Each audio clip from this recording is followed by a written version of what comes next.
Yang di sini jempol-jempol dong. Jempol-jempolnya ada 40 orang, jempolnya cuma 12. Masya Allah, pelit sekali.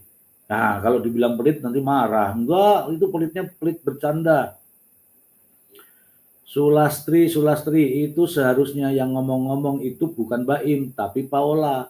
Kan laki-laki kok hal-hal yang remeh-temeh diomongin ke publik. Nah, itu dia, Bu. Saya juga nggak tahu, Bu. Oke ya, kita lanjutin. Biar tidak menjadi fitnah. Biar juga Mbak Imbong juga ya ingat kembali omongannya. Ya. Bilangnya ingin baik-baik, doain baik-baik, tapi prakteknya beda, ya kan? Kita dengerin lagi.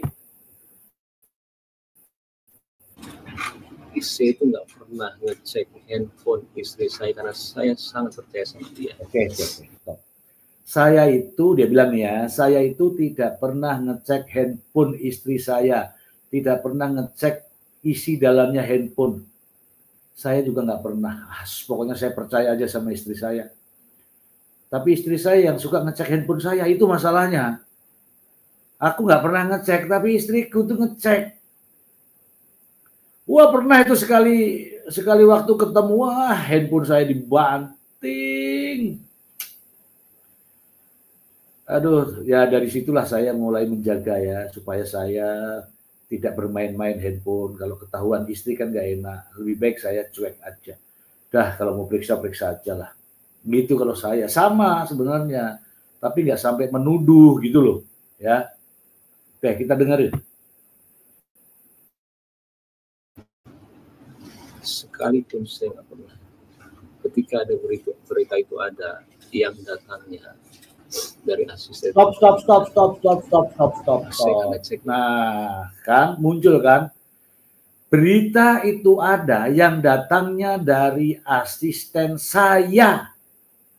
Jadi dia nggak tahu sebenarnya asisten saya.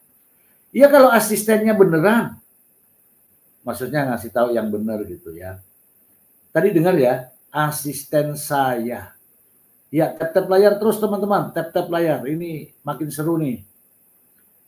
Dia dengar dari asisten saya. Oke, kita dengarkan lagi.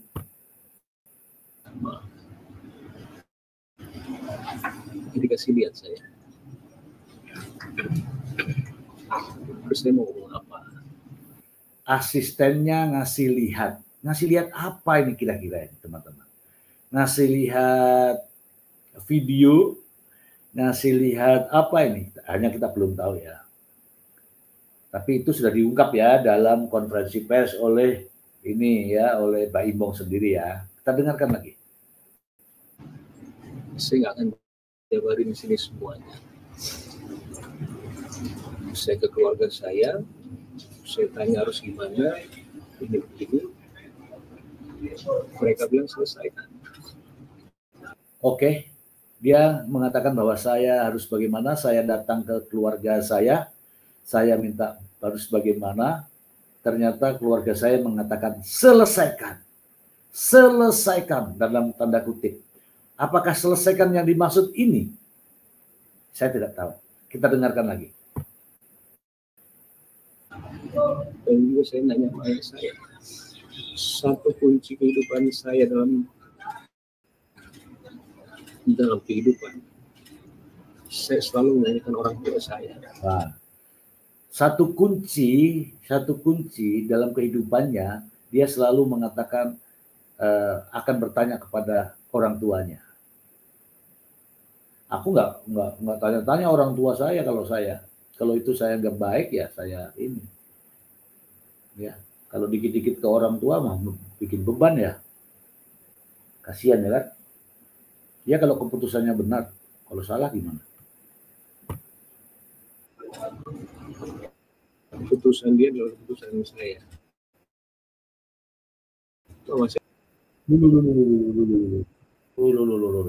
Ini. Keputusan dia adalah keputusan saya. Karena mama saya tidak ada. Artinya apa? Keputusannya bapaknya mungkin ya. Kalau Anda cermati, dia mengatakan bahwa saya datang ke papa saya. Keputusan papa saya adalah keputusan saya. keputusan papa saya adalah keputusan saya. Lah emangnya yang kawin bapaknya, yang ngerasain, oke, kita dengarkan dulu. Mau bukti apa lagi Pak itu? Akhirnya saya datang ke dia. Jadi kalau bilang ini semuanya tiba, enggak. Saya waktu itu udah nggak kuat juga, tapi bukan masalah ini ya, jadi masalah sifat. Saya datang ke orang tua. Katanya pernah datang ke rumahnya ibunya Paula, tapi bukan masalah ini, masalah yang lain, yaitu masalah sifat Paula. Halo, Mbak Paula, mungkin ada di sini Mbak Paula. Sifatmu tuh seperti apa sih Mbak Paula? Kok dibilang begini katanya? Ini aku nggak fitnah loh Mbak Paula, ini asli ini dari suamimu. Kok nggak mikir? Ya itu karena langsung ditanyakan ke bapaknya. Jawabannya begitu katanya. Dengerin. Iya. Dan saya udah bilang kalau saya sudah tidak bisa. Tapi akhirnya bilang ke orang tua Paula, katanya Mbak Imbong sudah nggak bisa, nggak sanggup. Yang bener aja, ya. Dengerin. Saya coba lagi, saya bilang sama dia terakhir.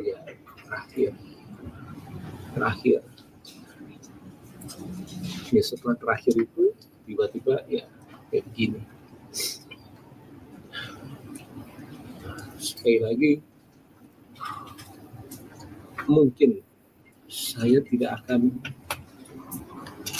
sering untuk ngobrol gitu sama kalian ke depannya. Maaf. Saya sengaja sekarang begini supaya clear. Stop. Nah, teman-teman tahu ya, ini bukan tiba-tiba wartawan datang.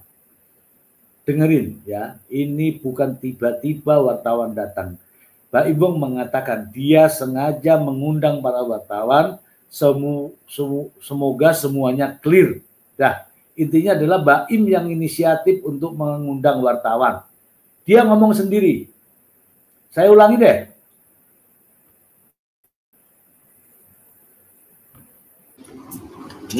Sering untuk ngobrol gitu sama kalian ke depannya.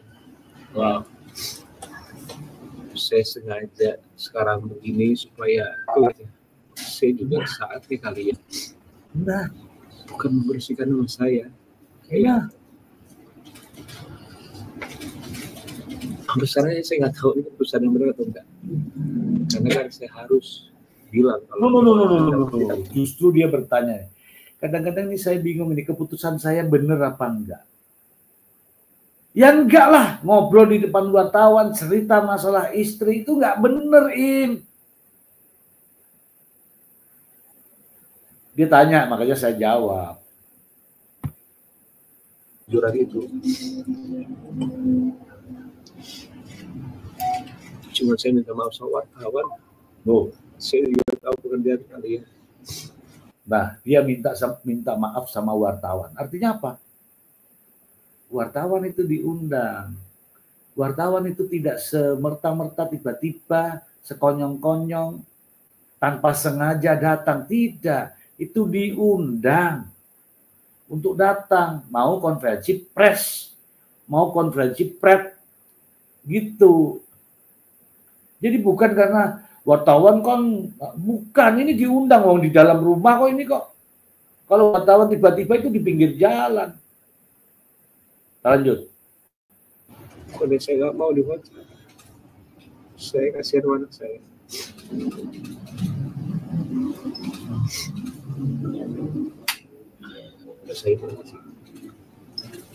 Ya, jadi pada intinya itu apa yang dikatakan Mbak Im di pengacara ini.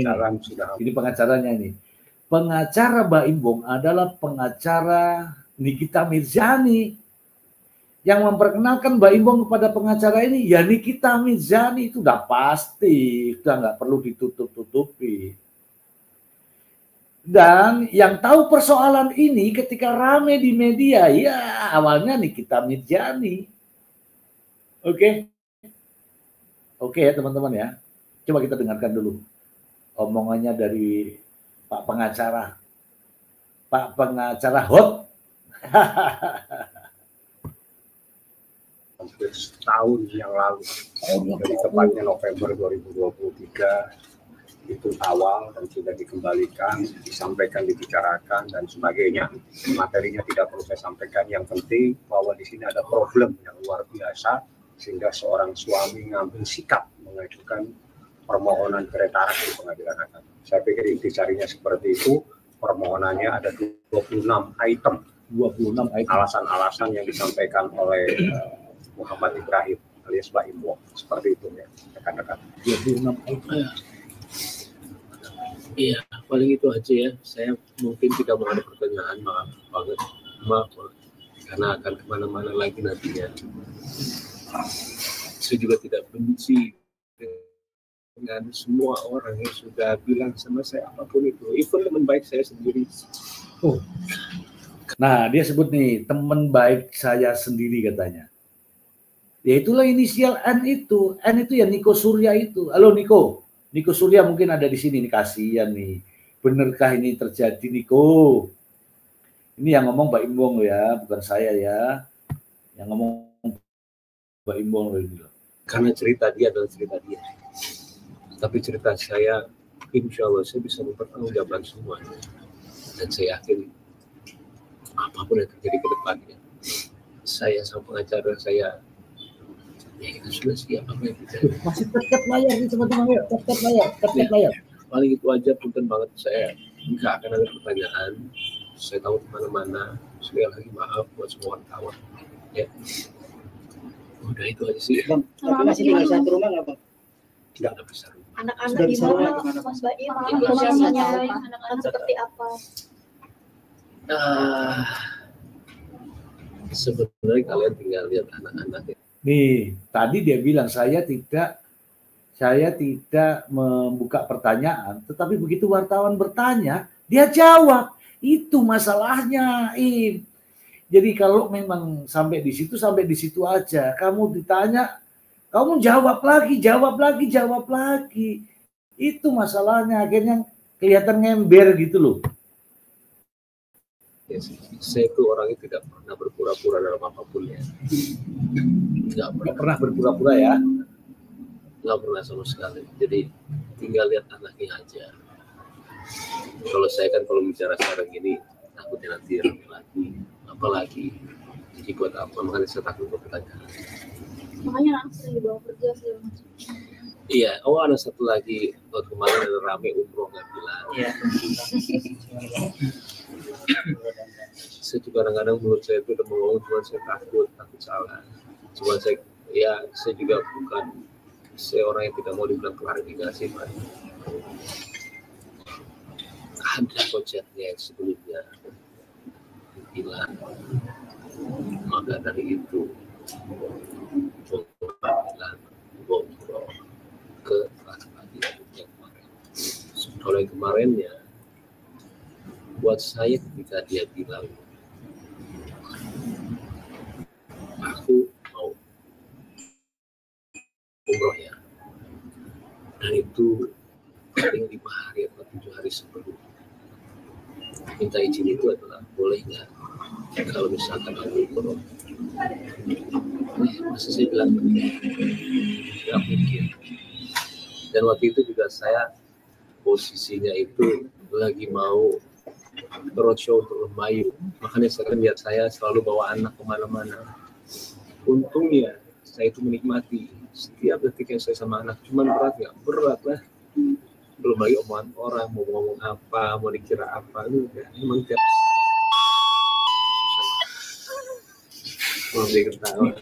ketawa nangis, di sela-sela nangis ketawa dia. Ganggu aja. Setiap saat saya mikirin anak. Jadi buat saya berat atau nggak berat, saya harus ke kota-kota manapun itu bawa anak. Jadi kalau misalkan dibilang izin atau enggak, lah buat saya tidak itu waktu kemarin, yang buat sebelum itu memang ada cerita. Kalau yang kemarin saya bilang, ya makanya saya bilang nggak tahu. Itu sih. Berarti apa enggak Mas minta hak asuh gimana Mas? Pengacara saya aja. Gimana Bang? Hak asuh. Kalau Katanya itu sudah berhenti. itu merupakan salah satu petitum permohonan yang kita sampaikan di dalam permohonan kami. Alasannya ada 26 persoalan yang kami sampaikan secara mendetail, dan permohonannya adalah juga terkait dengan hadona anak yang di bawah umur, dengan persoalan-persoalan yang kita sampaikan. Ini bukan hal yang mudah diambil keputusan, cukup berat, tapi ini yang terbaik dan harus dilakukan di saat sekian tahun harus mengalami penderitaan yang luar biasa. Tidak gampang seseorang laki-laki mengalami keadaan seperti ini. 1 tahun bukan waktu yang cepat, lama sekali dia harus menderita. Tidak sanggup, akhirnya pengadilan diserahkan persoalan ini ke pengadilan, seperti itu. Tapi sikap Paula sendiri di saat digugat cerai sama kamu gimana? Anda tanya ke Paula. Mungkin ngobrol gitu sama Bang Fahmi, perselingkuhannya sejauh mana? Terus ada melanggar hukum pernikahan nggak sih Bang? Itu otomatis Anda bisa tanya ke Humas. Yang jelas 26 item itu adalah hal-hal yang luar biasa, bahkan dengan ayat-ayat pun kita sampaikan. Jadi seorang wanita itu bagaimana perilakunya terhadap seorang istri, terhadap semuanya ada. Dalil-dalilnya juga bukan hanya KUH, bukan hanya undang-undang perkawinan, termasuk kompilasi hukum Islam. Termasuk ada beberapa hadis kita sampaikan. Bagaimana sikap seorang istri terhadap itu semuanya mendetail kita sampaikan. Oke ya teman-teman ya. Jadi sudah terbangun memang dari sejak digugat. Itu sudah dibuat narasi sedemikian rupa. Sehingga terus dipertahankan sampai detik ini. Muhrim itu kayak hidup di negara Arab saja. Arab aja sekarang sudah ini. Ya saya nggak salahin, tapi ya nggak apa-apa. Aku mau bilang apa ya? Ya udahlah, terserah dia aja lah. Tahun ini dan tahun-tahun kita sampaikan seperti itu. Ini hal yang berat. Mas Tapi Baim, ini yang harus Mas dilakukan. Baim mungkin ada kaitannya dengan postingan Kak Baim yang dulu di Juni lalu terkait jangan ganggu istri orang, itu ada kaitannya dengan hal ini Kak Baim? Ya, jujur. Ya jujur lebih baik Mas. Saya yang tahu masalahnya dan keluarga yang tahu masalahnya. Kadang-kadang suka sakit hati melihat postingannya. Sakit hati itu kok begini ya. Akhirnya kita mungkin ada rasa kayak tapi lama-lama sekali 2 kali posting saya takutnya jadi seperti itu. Saya mute semuanya. Dan saya di TikTok juga saya jadi setelah Waalaikumsalam Mbak Kartika, waalaikumsalam Mbak Angger, waalaikumsalam semuanya. Karena tahu kejadian sebenarnya kan kita juga. Halo Taiwan, halo Hong Kong, halo Malaysia. Ada perkataan maaf dari teman ada permohonan maaf dari laki-laki ini nggak Mas, atau sama dari Paula juga? Dari artis atau pengusaha atau apa Kak? Mungkin lebih jauh. Ada permohonan maaf nggak dari mereka?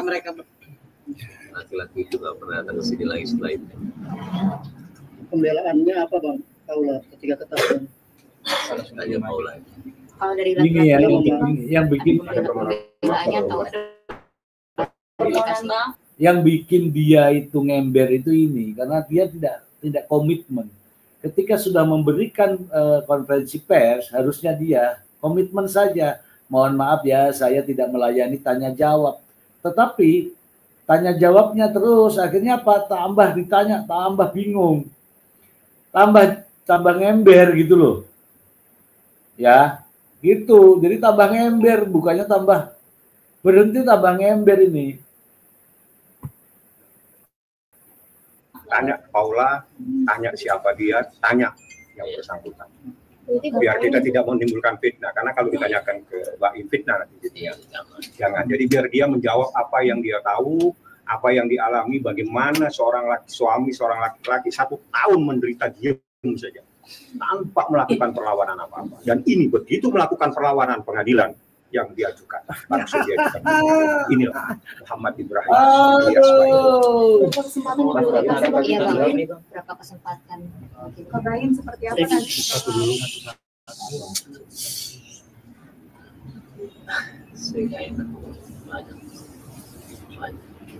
Banyak kejadian, cuma kita ambil yang intisarinya saja. Intisarinya pagar makan tanaman. Oke, sudah dijelaskan ya sama pengacara. Dia mengatakan bahwa intisarinya adalah pagar makan tanaman. Pagar makan tanaman artinya bukan pagar makan bakwan ya. Gini, pagar makan tanaman yang melindungi malah yang harusnya melindungi justru dia yang melakukan, begitulah kira-kira ya. Nah sekarang, kenapa dikatakan yang melindungi? Sebenarnya siapa yang melindungi istri? Kenapa harus orang lain yang melindungi? Yang melindungi itu harusnya suaminya, bukan orang lain. Oke lah, sampai di situ. Kalimat tudingan perselingkuhan tadi saya sudah menjelaskan ya teman-teman ya, bahwa ini tadi, mana sih? Nah ini tadi ya, bahasa dari hukum Islamnya begini nih.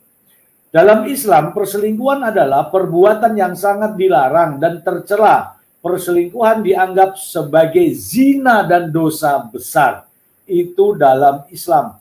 Nah, dalam hukum Indonesia, nih, perselingkuhan adalah hubungan seksual atau aktivitas seksual lainnya yang dilakukan oleh seseorang yang sudah menikah atau berpacaran dengan orang lain yang bukan pasangannya.